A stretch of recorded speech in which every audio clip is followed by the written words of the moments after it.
Washington, D.C., February 22nd, 2025. According to the AP, President Donald Trump fired Air Force General C.Q. Brown, Jr. as chairman of the Joint Chiefs of Staff Friday evening.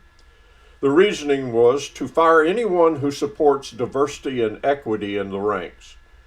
General Brown held the position for 16 months, with much of his time devoted to the war in Ukraine and the expanded conflict in the Middle East.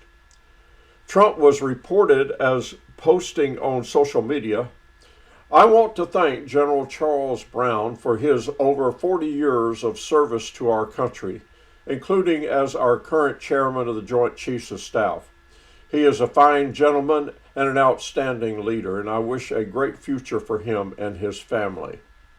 Ironically, the firing of General Brown sends a message in itself, as he is only the second black Pentagon chief and is being replaced by a white man, Air Force Lieutenant General Dan Kane, who was picked by Trump to replace Brown, who, according to his military biography, was a career F-16 pilot who served on active duty in the National Guard, whose most recent assignment was Associate Director for Military Affairs at the CIA.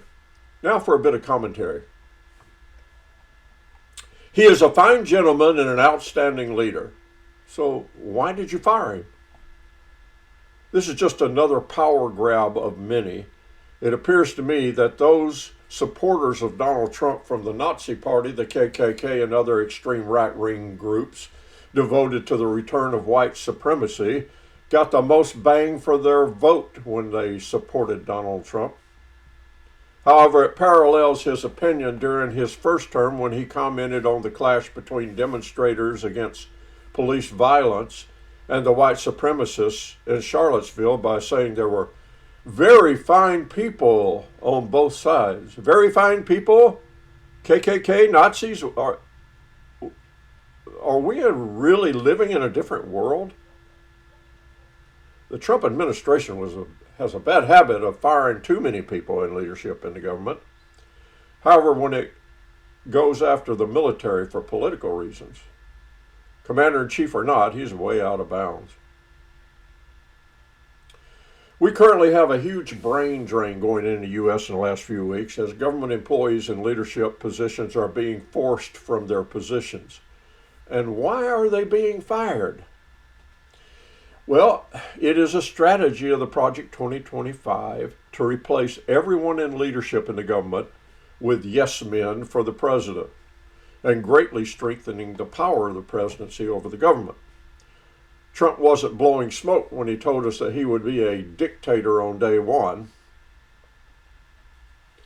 While campaigning for president, Trump disavowed Project 2025, yet now he is following the playbook page by page. In the first few weeks of office, he has stripped the guardrails and unfortunately the brains of the government, eventually replacing them with supporters, if replacing them at all. This is especially true if they are a part of the government that protects American people from fraud, waste, and abuse, or enforced equal opportunity. Like all the inspectors generals and diversity watchdogs, he has fired. But most importantly, Trump is still angry because a former chairman refused to use military to attack peaceful demonstrators who were embarrassing him outside the White House. This is in his first administration. As the military is forbidden to use force against civilians unless there's an insurrection. Oh yeah, such as the one incited against Congress by Donald Trump. What now? Do we go back to the days when blacks and other minorities were the last picked for promotions and hazed? When women in the military were constantly looked down upon, sexually harassed, if not assaulted? When white was right?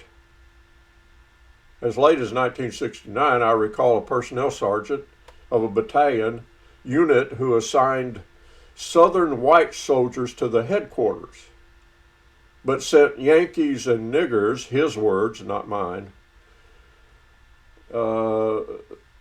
because he said this to me because I was a white soldier from Alabama. He sent them to the DMZ and units outside of Seoul. How about separating blacks and women back into separate units from white men, the way it was back in World War II for the blacks and until the 70s for females.